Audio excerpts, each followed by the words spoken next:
You're listening to the Pace Radio Network here at paceradio.net. The opinions of the individuals during this broadcast are their own and may not be the opinions of their group or other organizations they may be involved with. All medical advice during our broadcast is not a medical opinion and should be checked with your medical physician.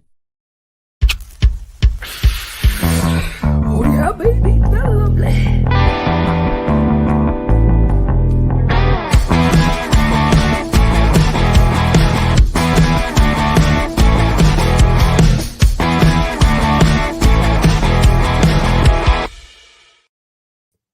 Good morning, it's January the 8th, 2024, and welcome to Psychedelics and Cannabis Education and News with Newshawks. Rev Kelly and myself, Al Graham. We're live here at the Legacy420.com news desk. Good morning, Rev Kelly. How you doing?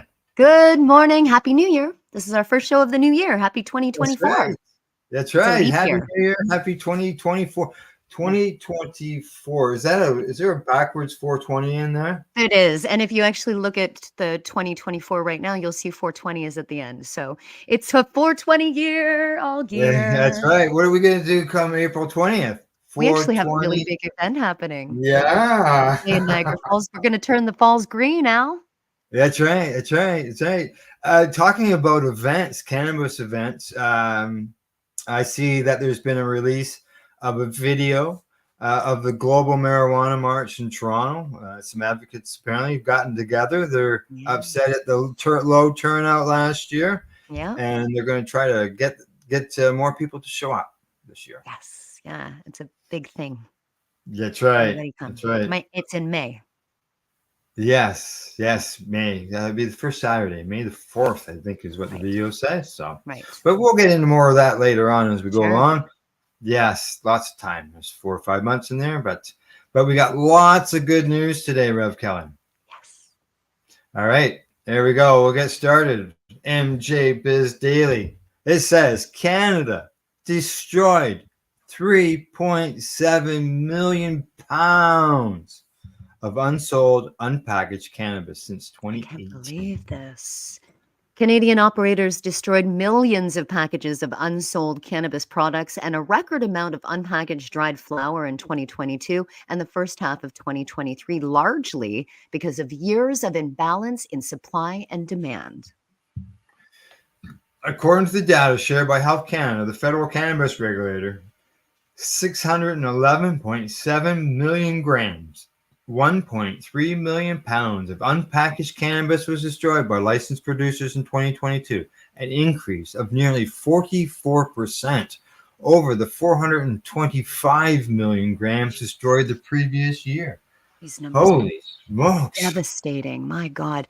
The data suggests that Canada's regulated cannabis industry continued to seek supply-demand equilibrium after licensed operators produced substantially more cannabis than what consumers were willing to purchase? Yeah. In 2022, the amount of cannabis destroyed was equal to about 16% of total production, which is approximately 3.8 billion grams. Only partial data was available for 2023. In the first 6 months of 2023, another 265 million grams of cannabis were destroyed by license holders. That's according to Health Canada data. No data is available for the second of... I don't understand. Why is it being destroyed? Because it gets old? I don't know. Let's find out, because there's lots of people who could use this. I was just going to say. Right. They say, but if a similar amount was destroyed between July and December of 2023, it could signal that the industry already has reached its peak supply-demand imbalance and started itching closer to equilibrium. Okay, so it goes on and it shows all of the data from the last few years, percentage of annual production, the grams destroyed. If it's already been regulated, it's already been tested, it's there for sale, why can't they just take it and make it into something else that they could, instead of destroying it? They've destroyed a staggering amount of cannabis since 2018 is what it's saying here. Yeah. More than 1.7 billion, that's a B, grams of unsold, unpackaged dried flower has been destroyed since Canada became the first large country to legalize recreational sales.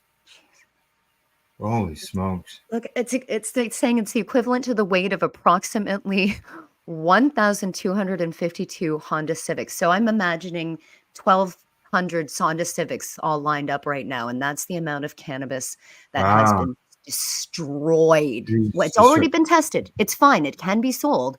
What the heck? Why can't we just take that cannabis and give yeah, it to people that need it? exactly. To patients Yeah. that can't afford their cannabis. Not only that, they say in addition to unpackaged flower, approximately 24 million packages of cannabis were destroyed since 2018. Package cannabis destruction of sorting candidates shows a great graph there. Yeah. Health Canada discloses only the weight of destroyed unpackaged cannabis, meaning the overall amount of destroyed cannabis in Canada, including product already packaged, is likely more than 2 billion grams. Wow. Wow. Farrell Miller, a cannabis veteran and consultant, said most of the destroyed product is old and low in THC content. There is no demand for old or low THC products, so manufacturers of finished products are not buying this biomass as inputs. That's right. She says it's likely low quality material with no value. As consumers become more savvy with packaging dates on dried cannabis products, this trend will only continue. Okay, that's fine. We can be snobby with our cannabis, but let's take the old stuff and use it for something. Yeah, exactly. Wow. They said too many licensed cultivators were mass producing cannabis after Canada legalized adult use cannabis sales, according to the industry source. In the heyday of cannabis stocks from 2017 until 2020, analysts and investors largely valued cannabis producers based on how much product they said they would grow rather than how much they could sell.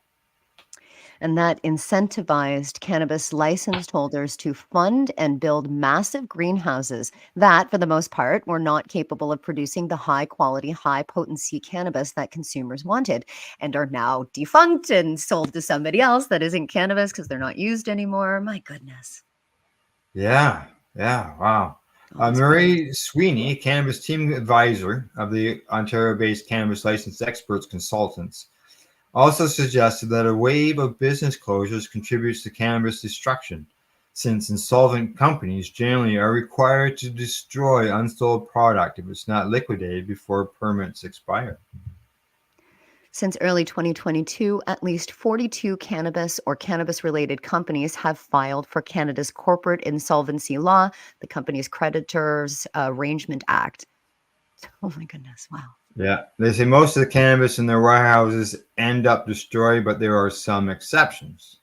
Last year, the CRA informed BC-based Titleist Labs that it would be visiting its facility to destroy all of its cannabis industry and stamps immediately after the company's excise license expired. So they Wow. came to the factory to do it. Wow. Wow.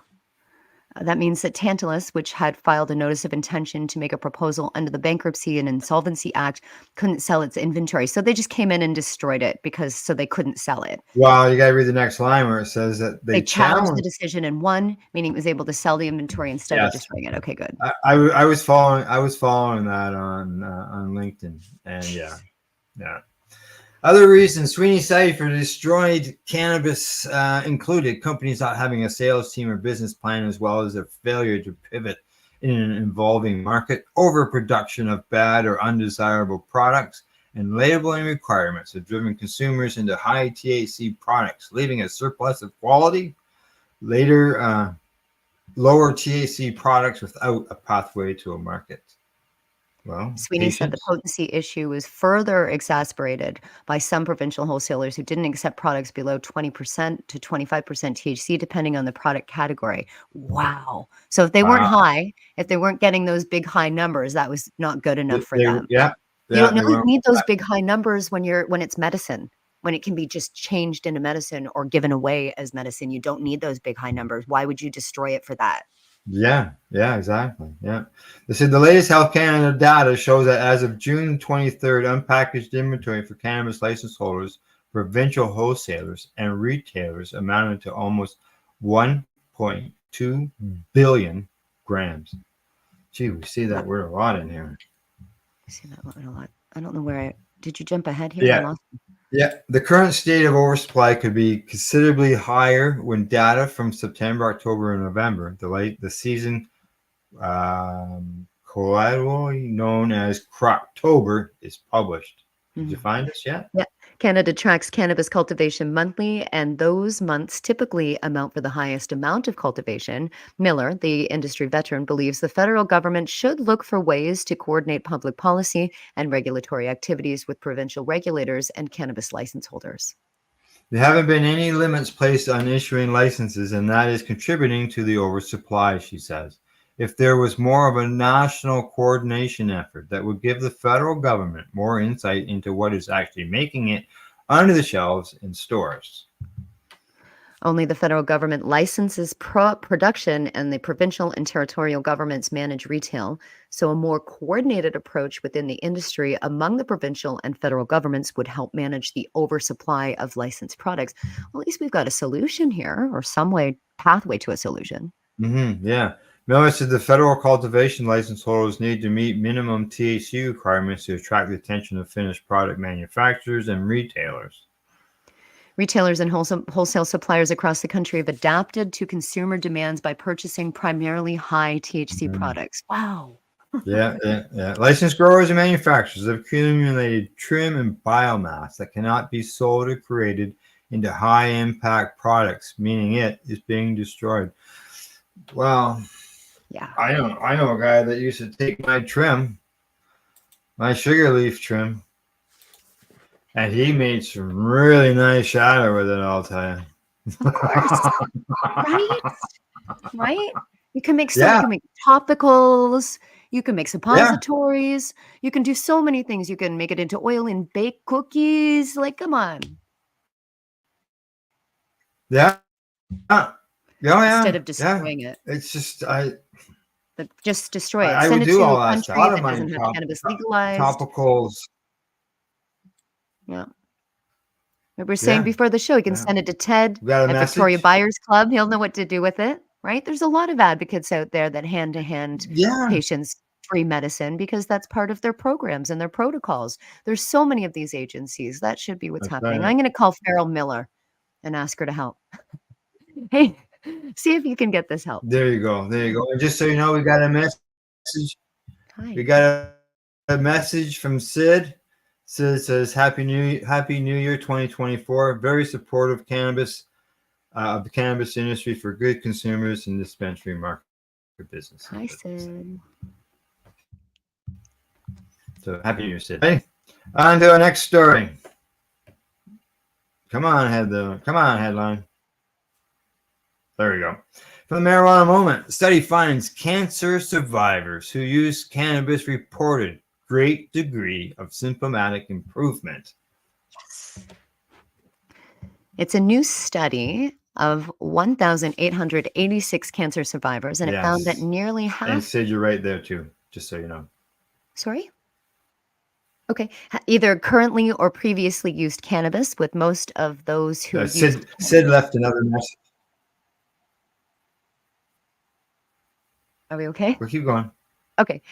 With most of those who used cannabis. Yeah, I think we got a bit of a lag going on. Diagnosis reported that it was to manage symptoms like sleep disturbances and pain. About a fifth of cancer survivors, it found, currently use cannabis for symptomatic relief while undergoing active cancer treatment. Yeah, geez, I bet you some of these people could use some cannabis that maybe can't afford it. Published late last month in the Journal of Cancer Survivorship, the study says that the prevalence of cannabis use among cancer survivors was notable, with the most reporting a great degree of symptomatic improvement for the specific reason for use.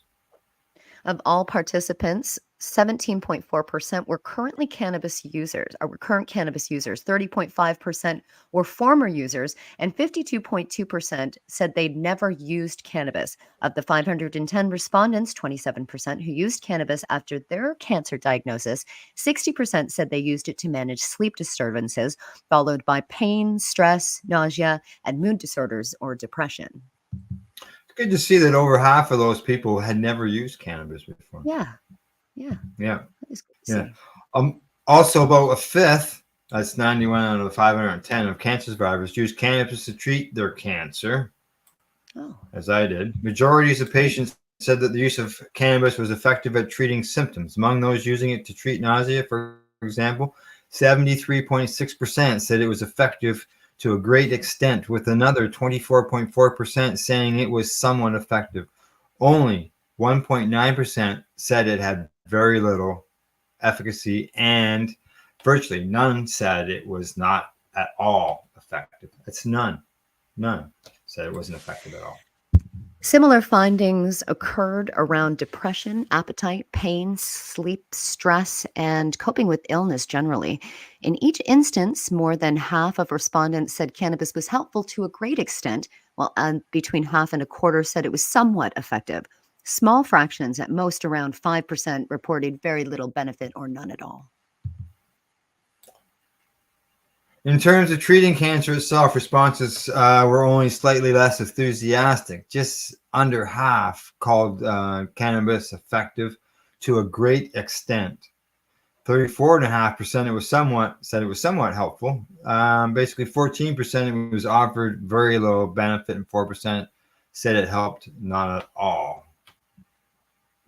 The 4-author research team at the University of Texas MD Anderson Cancer Center also found that awareness of cannabis' potential health hazards was quite low among respondents, with only about 1 in 10 reporting awareness of such risks when asked. Were you or are you aware of any potential health risks associated with cannabis during your cancer treatment? Only few were aware of the health risks of cannabis during cancer management. Of the 167 survivors who reported awareness of potential health risks from cannabis, the awareness of adverse health risks associated with cannabis use was low. Suicidal thoughts, 5%. Intense nausea and vomiting, 6%. Depression, 11%. Anxiety, 14%. Breathing problems, 31%. Interaction with cancer drugs, 35%. In light of the likelihood that some people might be using cannabis to treat symptoms despite not fully knowing the drug's possible side effect, the study encourages that medical guidance welcomes discussion of therapeutic cannabis into a patient's broader course of the treatment. With most survivors reporting benefits from cannabis use in cancer management, there is need for more studies to strengthen current evidence on cannabis therapeutics. Also, there is a need for policies, clear guidelines, and cannabis-based educational programs for healthcare providers and survivors on the use, benefits, and risk of cannabis in cancer management, according to the report. Healthcare providers should engage survivors in discussions regarding the current state of evidence on cannabis use during cancer treatments, it adds, to help them make informed decisions regarding their healthcare. Yeah, the study is the latest in a growing body of research looking at how cannabis is being used and how it might be used in the future to manage cancer symptoms. In late October, for example, the University of Buffalo announced that one of its psychiatrists had received $3.2 million grant from the National Institutes of Health, National Cancer Institute, to fund a year-long study into how immunotherapy, a common cancer therapy treatment, is affected by patients' cannabis use. It's incredible. Yeah, in May of last year, it keeps meanwhile, on a going on. university. Yep. Oh, that's okay. Yep. Keep You can going. stop. Go ahead. Yeah. I'm gonna say it's quite a long story there, and I'm looking over at our time. So Sure. you can see there we had a lot of numbers, a lot of people improvements and stuff. Just so you know, says it's a herb for treatment, curing cancer, and immune variety of anxiety. Thank you. There you go. Yes. And here they are. They're trying cannabis with immune therapy. And as you know, cannabis helps with the immune system. So that could be interesting. See how that all works out. All right. On to our next story. And this one comes to us from the National Post. And it says, cannabis advocates says banks still refuse their business, fueling the illicit market and hurting the inventory. The refusal of Canada's major banks to work with the legal cannabis industry represents a troubling lack of accountability while bolstering the black market, say industry advocates. The problem is so bad that even the Cannabis Council of Canada, the Ottawa-based organization that lobbies on behalf of licensed cannabis businesses, can't open an account at any of Canada's 5 big banks. We don't touch cannabis, we work with regulated players, says George Smitherman, president and CEO of the Cannabis Council of Canada. Still, the only bank we can get an account is Alterna Savings. Oh. Interesting. Yeah, and even that doesn't come cheap, he says, because we're in the cannabis space. They charge us $4,000 per year and $100 a month for basic banking services. And I'm talking about an organization with less than $1 million in annual activity. And they don't even handle cannabis. They want $4,000, so basically $5,200 a year in order to provide them with services. That's right. That's right. We have a bank account with the Cannabis Tourism Alliance, and it's at the Bank of Montreal, and it was very, very, very hard to get. And it was only last year that they even allowed us to open it. So I think poor George had to fight that before us. Yeah. Accessing bank is a well-worn problem across Canada's licensed cannabis space. As the country enters its 6th year of legal cannabis, Canada's banks still have no interest in doing business with those who legally deal cannabis, or even organizations merely related to cannabis. Yeah. Upon opening his successful chain of Mary Jane's cannabis shops in Toronto, Sam Gurds couldn't even find a bank willing to let him open a business bank account, much less provide access to loans. We have $0 in debt, yet we can't get a single loan, Gurgis told the National Post. Since opening his flagship Etobicoke store in 2020, ironically in a former TD Canada Trust Bank, George's business steadily grew, eventually expanding to new stores in North York and Oshawa. You have to go with private lenders in this industry, says. Industrial lenders do not exist. One bank initially offers services to cannabis businesses, Gerg says, but with hefty onboarding fees in the thousands, it was an inevitable expense option. He says we're now doing over $10 million in revenue, and we still can't get a single loan from anybody. Nick Bakash, owner of Toronto cannabis retailer Montrose, said a lack of banking is yet another obstacle in Canada's punishing retail cannabis framework. This issue is something that all cannabis retailers can agree on. Excise is a tough one. Parcel shipping in Ontario is a tough one, but I feel that just being able to have a normal bank account with the branch I've been banking with since I was 15, we should be able to do that. You would think the bank would know who he is. Right? And without a bank account, Baksh lost out on accessing small business loans that would have made his formative years much less of a struggle. This, Smitherman says, discourages entrepreneurship during a crucial period in Canada's cannabis legalization. Yeah, exactly. There we go. End of story. Yeah, ongoing. It's sad. You know, here we are going into year 6, and this is still an issue. It's really hard.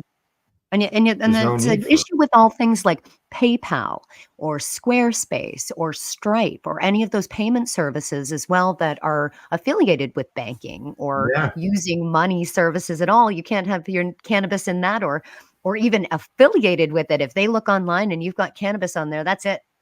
You're done. You lose your account. That's it. Done. Yeah. Later. You know, it was like that before it was legal, and it's still like that after it's legal. So it's on the stock market. It's legal. So obviously it's what? It's illegality. Its illegality was never the problem. Right. Because it's legal. That's right. No, it wasn't. They take the money from it though. The government takes money from it with taxes. The CRA takes it, but the banks can't take it. Okay. Yeah, that's right. And ask Ted, he'll tell you they want the government wants the taxes off the illegal sales as well. So Oh, great. Great. yeah. Well, actually, as Ted went through it years ago, now Chris Sands is going fighting the same situation over his compassion center. So, all right, on to the next story. This one says on the headline, everything you need to know about the Dutch cannabis experiment. This comes to us from Faulty Face. It's exciting. After many setbacks, the Netherlands has finally launched its cannabis experiment, initiating the process of a legal cannabis market. Let's take a look at what this program aims to achieve, how this has been received by the drug reform community, and what questions this program will answer regarding the future of cannabis legalization in Europe. As of the 15th of December, coffee shops in Breda and Tilburg will have a 6-month window to supply both legal and illegal cannabis until the demand can be satisfied by legal produced cannabis. Once this window has expired, illegal sources will be phased out in favor of 3 government designated suppliers who grow high quality, transparently produced cannabis sold in plain packaging to consumers. Interesting. Well, the pilot originates in Breda and Tilburg. The program aims to expand in scope over its 4-year implementation, ultimately aiming for 10 distributors to supply legal cannabis to 11 municipalities, including Amsterdam Oost, a borough of the Dutch capital. When speaking to NOS, Ed Patch, he's the owner of a coffee shop there, stated that the regulated cannabis is of good quality, free of pesticides, and has predicted that the product will be slightly cheaper than the illegally sourced cannabis in the long term. This is significant, as legally produced cannabis often struggles to compete with illicit market prices. Currently, coffee shop owners are limited to only storing 500 grams, a number of which some owners are concerned will not satisfy the demand of their customers. 500 grams, that won't do for a day. The Dutch Minister of Health, Ernst Kuipers, hopes that the pilot will demonstrate that cannabis legalization can serve a public good, allowing impartial health advice to be distributed on the potential harms of cannabis use while providing a safe alternative to illegal cannabis markets simultaneously. Coopers believes that this program will ultimately cut down on the increasing rate of cannabis use in the Netherlands and instead allow for regulated and informed use. He also indicated that future programs focusing on the legalization of cocaine or ecstasy are not expected to be approved. There's no guarantee that you're going to pull in all those illegal growers. Sure. Feedback from the drug reform community on this landmark pilot appears to be mostly positive, with many excited about how this program will shape the future of drug policy in a European context. Some have indicated that they are happy cannabis is now coming from regulated sources, which can contribute to taxes to their economy. Furthermore, there are hopes that this pilot will cut down on the impact of petty crime and antisocial behavior, which the previous black market facilitated as part of the distribution process. So I don't understand what they mean by that. Why would the black market want to create antisocial behavior to sell their cannabis? Interesting. That's it doesn't read right. No. The use of QR codes has been praised as an excellent way to ensure that users have the best access to information about the product they are using and are not at harm from mold or pesticide contamination. The system allows customers to verify information from the distributor about information such as THC and CBD content, batch number, and testing information to verify that the cannabis is safe and traceable. I like that, Al. I like those QR codes. I think we don't have them here. We don't have that. No, we don't. That's a neat idea. Be good to have. However, some have raised concerns about the plastic packaging being used in quantities as small as 1 gram, noting that such packaging will have unnecessary large environmental costs, which was the same concern here in Canada. Another concern with this program has been the potential for political interference by the PVV, who won the 2023 general elections and have been open about wanting a drug-free Netherlands. Despite this, Ernest Coopers assured the public that this power had already been approved in legislation and could not be intervened with by the current political climate. However, the long-term implications will have on nationwide legalization in the Netherlands is yet to be seen. Exactly, the long term. The Netherlands are well situated to learn from the lessons and mistakes which have come from previous cannabis legalization frameworks in the US and Canada. An important aspect of the success of the pilot could be determined by the price of the regulated cannabis and whether these prices can compete with the adjustments which will follow from the illegal markets. Yeah. It will be interesting to find out how this new form of distribution affects cannabis use in the areas these pilot targets and whether the program can aid in reducing the lack of risky cannabis use which has been observed. Yeah. Oh, I see we're almost done, basically. Eh? Yep. Yeah. All righty. I'm just looking over at our time. That's all. All righty. I think we should go for our break. Stories have been a little long, and we've been we've been throwing in some extra words in there. So, all right, we're going to take our break. And when we get back, Kelly and I will continue with the news. You're watching Psychedelics Cannabis Education and News here at the Pace Radio Network. PaceRadio.net and CBGTV.com. You're listening to the Pace Radio Network here at PaceRadio.net.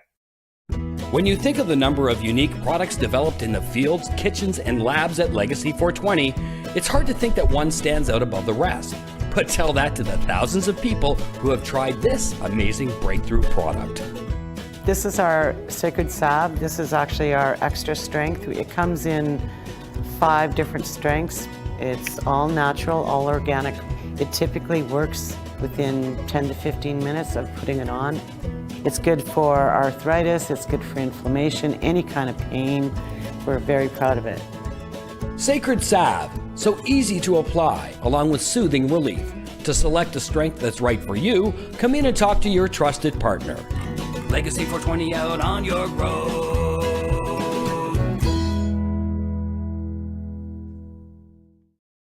Pace Radio Network, by patients, for patients, and for those who want to know.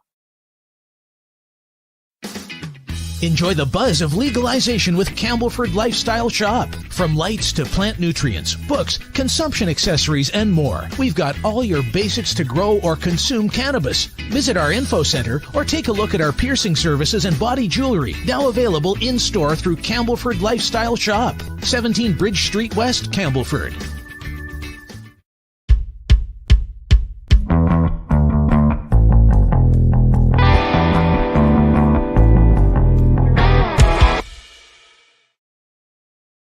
Are you a cannabis content creator? Are you looking for a place to have your content seen?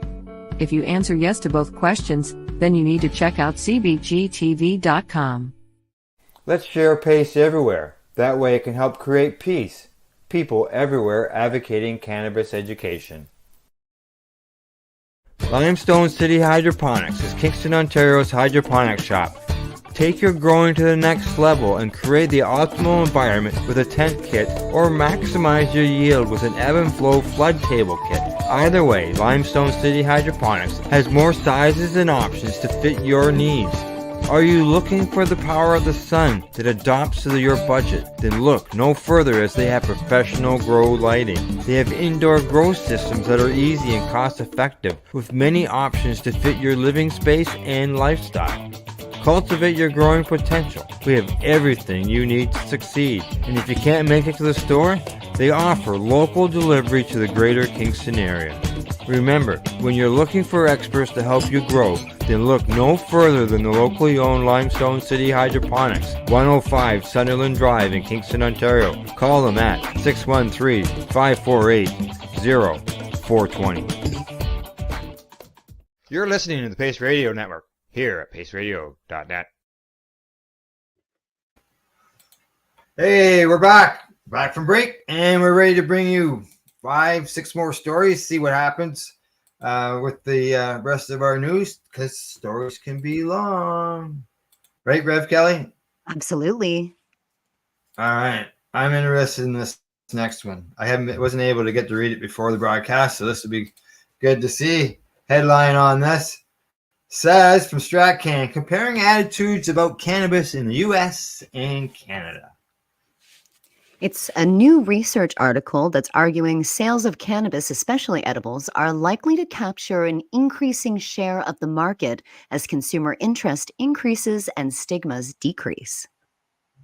The study published recently in the Journal of Cannabis Research compares and contrasts opinions on cannabis use and legalization in the US and Canada. Unsurprisingly, both countries showed high levels of support for legalization, with 3/4 of Canadians and Americans, that's 78% and 75% respectively, reporting that they strongly agree with legalization or recreational adult use purposes. The report also says that usage rates among adults in both countries were similar as well, with 45% of Canadians and 42% of Americans confirming that they consume cannabis. This number is higher than a recent report from Statistics Canada in 2022, which showed that 27% of all people 16 age or older reported having used cannabis in the past 12 months, an increase from 25% in the previous reporting cycle. This study was built around online surveys of those aged 19 and over living in the US and Canada for at least 12 months. In addition to their opinions on legalization, respondents were asked how they feel about being known for consuming cannabis, how often they consume cannabis, and for what purpose. They were also asked questions specifically about cannabis edibles. While Americans were slightly more likely to report consuming cannabis edibles and beverages, Canadians were more likely to report using cannabis oils or tinctures. Cannabis oils, capsules, and tinctures, the active ingredient in most edibles, have been allowed for sale in Canada regularly marketed since 2016, medically until 2018. I'm not sure what's going on there. While edibles and cannabis were not allowed until 2019, right, and not widely available until 2020 or later, cannabis edibles and beverages in Canada are also subject to a limit of 10 milligrams of THC per serving and per package, with many U.S. markets allow a greater amount of THC per package. And yes, they sure do. Unless you're a jolt throat lozenger. Or a capsule swallower. Right.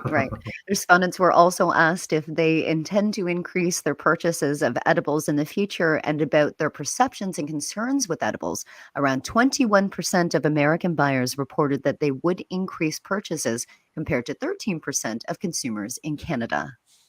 Respondents were also asked about how the COVID-19 pandemic impacted their cannabis use, a subject covered by other recent surveys and studies, with 14% of Canadians, 16% of the U.S. cannabis users reporting they consumed more often between April 2020 and April 2021. Canadians were more likely, at say 63%, to express concern about the perceived risks cannabis edibles can present to children compared to the Americans. The researchers conclude that the market for dried flower will stagnate and transition toward the edible market as most health experts continue to discourage consumers from inhaling cannabis, but argue there is a need for more education for the canna-curious who may want to try these products but have various concerns. There you go. Pretty close on a lot of the stuff, you know? Yeah. When you look at the numbers, you know, off by a couple of percentages here or there, but pretty close on some things. All right, on to our next story. And this one comes from cannabis.net. And the headline on it reads, "Does cannabis help people with the ADHD Focus? Latest studies on cannabis and ADHD released in the UK." In my case, it does, absolutely. ADHD still continues to affect millions of children and adults alike. In 2020, some 366 million adults around the world have ADHD. It can manifest in adults through excessive talking, difficulty focusing, problems with fidgeting, difficulty sitting still, interrupting others. Yep. In general, can also cause issues with attention to detail or carelessness. When ADHD symptoms aren't treated or managed, this can cause serious problems in all life stages. Yeah, I've never been diagnosed with ADHD, but geez, I can check off a lot of boxes. Yeah. Adults with ADHD can face difficulties at work, school, relationships, and finances. This is why it's so important to diagnose and treat it as early as possible. Thankfully, research has shown that cannabis can help individuals who are struggling with ADHD. In one of the latest studies, British researchers analyzed the efficacy and safety of cannabis products on 68 ADHD patients who have been enrolled in the UK Medical Cannabis Registry. They tested a range of cannabis flower and oils, or a mixture of both, on the participants, all of whom were given a doctor's authorization to buy cannabis medications. The researchers then studied the impact of cannabis after 1, 3, 6, and 12 months. They found that patients reported positive changes in many symptoms, including sleep quality, anxiety, and other health-related aspects after cannabis treatment. Additionally, more than a third of them were able to stop taking at least one of their ADHD prescription medications during the study. This case series is the first of its kind in assessing the clinical outcomes of patients from the UK MCR with a primary diagnosis of ADHD prescribed CBMPs for up to 12 months, they wrote. This study reports that the treatment with the CBMPs was associated with improvements in general health-related quality of life after 1, 2, and 6 months, in addition to anxiety and sleep quality after 1, 3, 6, and 12 months. These results suggest that CBMPs may play a role in alleviating symptoms and comorbid anxiety and sleep disruption associated with ADHD. There has been studies with similar findings, including one study case from Canada. Researchers in Saskatoon observed the effects of 3 male patients with ADHD. They were aged 18, 22, and 23 after they added cannabis to their treatments. They found that after the patients began medicating with cannabis, there were significant improvements in anxiety, depression, and focus. According to the investigators, cannabis acted as a complementary treatment to their existing medication. In 2021, the results of survey data taken from ADHD patients was published in the Journal of Attention Disorders. The poll was conducted by researchers from Washington State University, utilizing an online survey where 1,738 students suffering from ADHD responded. Participants with ADHD who have used cannabis reported that cannabis has acute beneficial effects on many symptoms of ADHD. Further, they perceived cannabis to improve most of their medication side effects. And finally, cannabis use frequently was a significant moderator of the associations between symptom severity and executive function. Yeah. Oh, yeah. Yeah. And to finish it off here, we won't go to the bottom, but it says people with ADHD may be using cannabis to self-medicate for many of their symptoms and medication side effects, and that more frequent use among ADHD-related executive dysfunction, they reported. Wow. Hmm. Cool article. Good. Yes, that is posted at our Facebook page. Anybody wants to take a look at that? But yeah. I know myself, like I said, I've never been diagnosed with it, but I can agree on a lot of that stuff. Focusing before I would write an article for Treating Yourself magazine, I would go out and make sure I smoked a joint. Yeah. Beforehand, so I could sit down and focus on the article. Yeah. I've learned to look for terpenes in the cannabis that I'm purchasing based on my ADHD for focus. I look for pinene specifically. Yeah, well, there you go. Yeah. That helps with focus. Shopping for the terpenes. All right, on to the next story. DEA confirms that psychedelic mushroom spores are federally legal prior to germination. This comes to us from the Marijuana Moment. That's exciting. DEA's Drug and Chemical Evaluation Section Chief Terrence Booz was asked about the legal status of the spores in a letter from attorney Michael McGuire in November, and he sent a response on Tuesday that clarified the agency's position. Good. If the mushroom spores or any other material do not contain psilocybin or psilocin, the material is considered not controlled. Wow. There you go. It's just like, yeah. If, Yeah. however, if Yeah, any because there's no time, that's like you got to think a cannabis plant in veg doesn't have any THC. So why is it right? illegal? Why? Why? Yeah. If Yeah. any time the materials contains a controlled substance, such as psilocybin or psilocin, the material would be considered a controlled substance under the CSA, he said. This isn't especially revelatory as the long term. It's been long been understood that CSA doesn't explicitly ban spores that can be used to produce so-called magic mushrooms. Rather, it lists the key psychedelic ingredients in psychedelic mushrooms, psilocybin and psilocin, as a Schedule 1 controlled substance. So why don't they say THC instead of cannabis? Yeah. For Hello. Right? The plant isn't. It's just the THC. Yeah. Right? Yeah. Because the spores themselves don't contain those specific compounds, they are controlled under the CSA. Uncontrolled, yeah, yeah. However, it should be noted that while the spores are technically considered federally legal, as long as someone doesn't use them to produce mushrooms, states such as California, Georgia, and Idaho do prohibit the spores themselves. Excellent. So check your state laws too, people. Yeah, yeah. The DEA letter still marks an important clarification, though. As attorney Rod Kite pointed out, police have still arrested people for selling or utilizing spore kits.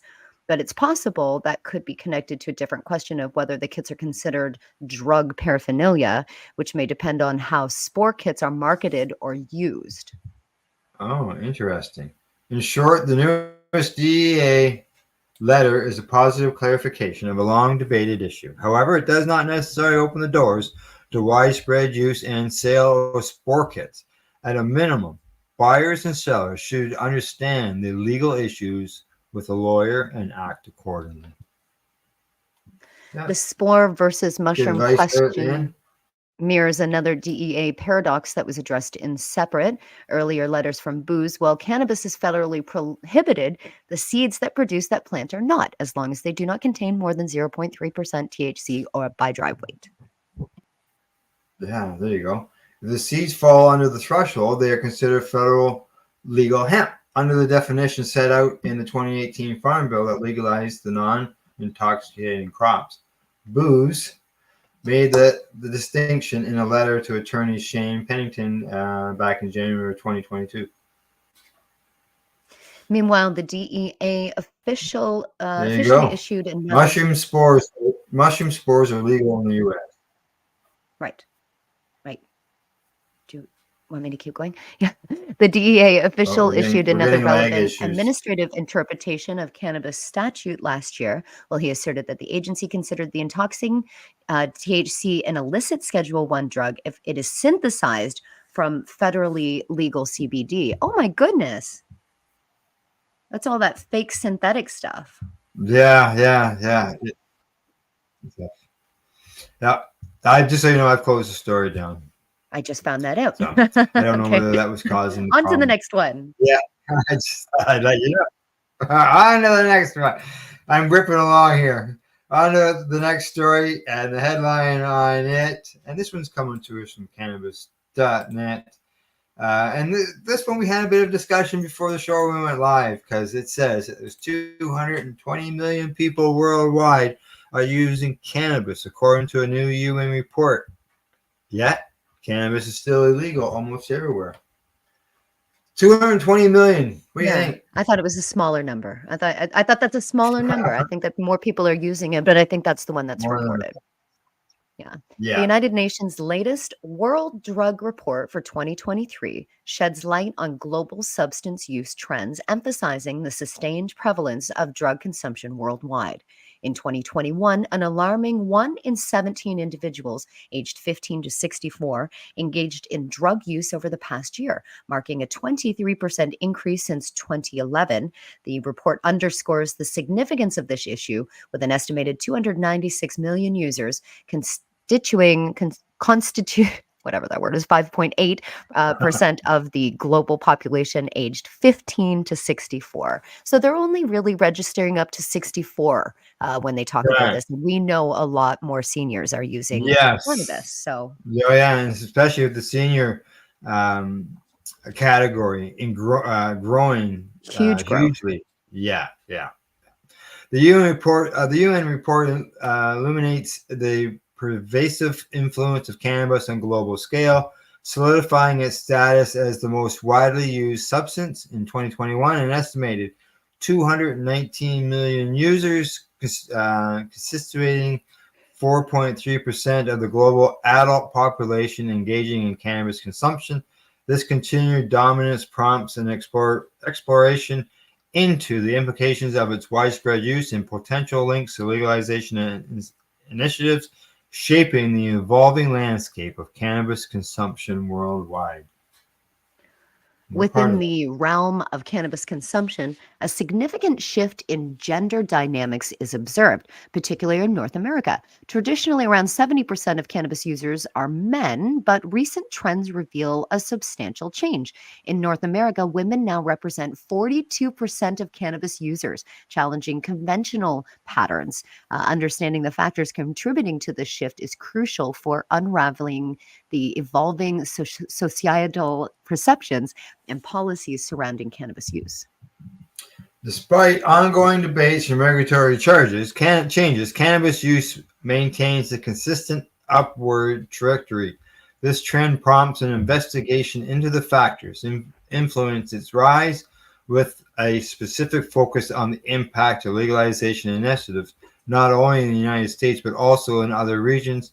By analyzing the drivers behind the increasing prevalence of cannabis, this exploration aims to provide insights into the shifting dynamics of cannabis use on the global scale, or drug use on the global scale.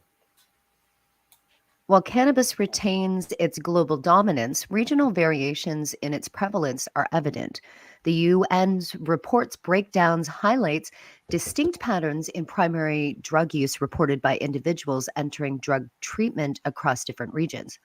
Exploring the differences in Europe, Asia, Latin America, Africa, and East and Southeast Asia, this analysis offers a comprehensive overview of how cannabis trends vary globally, contributing to a nuanced understanding of the complex interplay between cultural, legal, and social factors influencing drug consumption. While cannabis dominates the global substance landscape, opioids persist as the primary contributors to severe drug-related harm. As outlined in the UN's World Drug Report for 2023, the report aligns with the alarming surge in opioid-related incidents, particularly evident in the United States, where drug overdose deaths have reached unprecedented levels. The Centers for Disease Control and Prevention reports that in 2021, the number of drug overdose deaths in the U.S. was over 6 times higher than in 1999, with opioids accounting for more than 75% of those fatalities. Wow. Yes. That's a big number. And none of them cannabis, of course. None of them cannabis, because you can't overdose from natural cannabis. No. The opiate epidemic is characterized by 3 distinct waves, each controlled to the escalating crisis. The first wave began in the 1990s with increased opiate prescriptions, leading to a rise in overdose deaths involving prescription opiates. The second wave emerged in 2010, marked by a surge in overdose deaths involving heroin, and the third wave, starting in 2013, witnessed significant increases in overdose deaths involving synthetic opiates, particularly illicitly manufactured fentanyl. There's where that one comes in. This complex landscape underscopes the multifaceted nature of the opioid crisis, involving not only prescription medications, but also the illicit production and distribution of highly potent synthetic opiates. Wow. Wow. The UN report highlights that approximately 60 million people engaged in non-medical opioid use in 2021, with opiates, primarily heroin, accounting for 31.5 million users. Opioids remain the leading cause of fatal overdoses, contributing to nearly 70% of the 128,000 deaths attributed to drug use disorders in 2019. Furthermore, opioid use disorders accounted for the majority of the 18 million healthy years of life lost owing to premature death and disability in 2019. The persistent and escalating impact of opioids on global health underscores the urgent need for comprehensive strategies to address this ongoing crisis. This article is so important. Oh my goodness. It talks about all these millions of people using cannabis, but follows up with, hey, but there's all these people using opiates. But maybe if less people using opiates and more people using cannabis, we would see these numbers go down. Should go down. I'm sure you That's want right. to move to the next Exactly. article because we're out of time. Yeah, But I see we're wow, out what of a time. wonderful article, Al. Holy, Yeah. All right. startling. we got- Big numbers there. Yeah, we'll get into this one, and then we'll probably get her done. All right, headline here on this one from the Marijuana Moment. It says, Wisconsin governor says he'll absolutely sign limited GOP medical marijuana bill unless it contains poison pills. No poison pills. Yuck. The Democratic governor of Wisconsin says he'd be inclined to sign a restrictive medical cannabis legalization bill that GOP legislative leaders are planning to introduce this month, as long as there are no poison pills baked into the proposal. In a series of interviews this week, Governor Tony Evers emphasized that he still believes the state could enact comprehensive adult use legalization, but he's willing to take the more modest step of signing limited medical cannabis legislation into law in the interim. I would think that getting it all done in one fell swoop would be more thoughtful as far as meeting the needs of Wisconsinites that have asked for it, he told the Associated Press. But if that's what we can accomplish right now, I'll be supportive of that.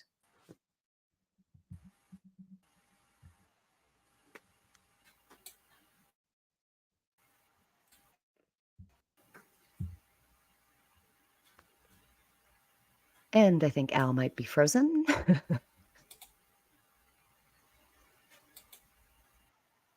Yeah, you're still here, but we're lagging. Okay. And Do we're I almost think out of time. we need to consider recreational cannabis? Of course, the governor told new.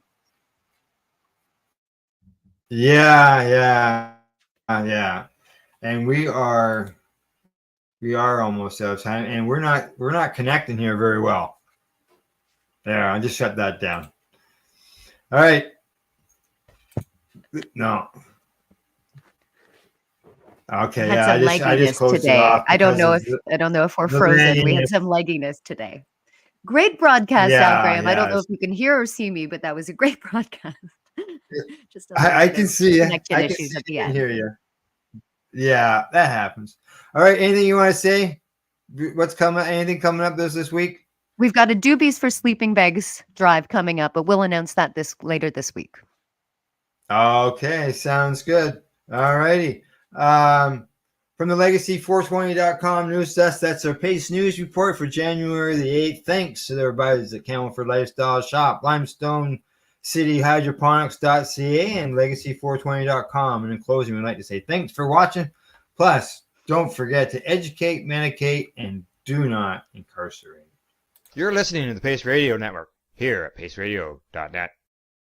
The opinions of the individuals during this broadcast are their own, and may not be the opinions of their group or other organizations they may be involved with.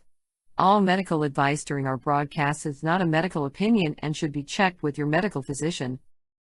When you have a pain that's reached its peak, Legacy for 20, it's so unique. If organic cannabis is what you seek, here's your trusted partner 7 days a week. Suppository salves, vapes and drops, topicals, edibles, infused pop. Just when life seems like it ain't easy, at Legacy 420, enjoy a pop freezy. Lab tested products, make them the GOAT. Legacy 420 out on your road. Legacy 420 in Tyndonega Mohawk territory. Indigenous organic cannabis at its finest.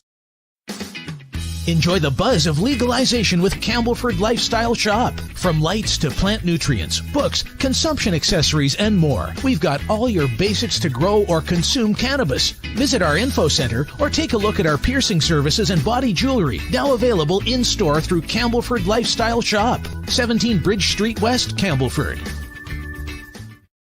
Limestone City Hydroponics is Kingston, Ontario's hydroponics shop. Take your growing to the next level and create the optimal environment with a tent kit, or maximize your yield with an ebb and flow flood table kit. Either way, Limestone City Hydroponics has more sizes and options to fit your needs.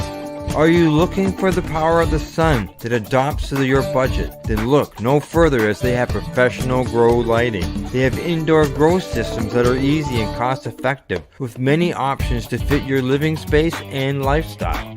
Cultivate your growing potential. We have everything you need to succeed. And if you can't make it to the store, they offer local delivery to the greater Kingston area. Remember, when you're looking for experts to help you grow, then look no further than the locally owned Limestone City Hydroponics, 105 Sunderland Drive in Kingston, Ontario. Call them at 613-548-0420. We are people advocating cannabis education here at paceradio.net.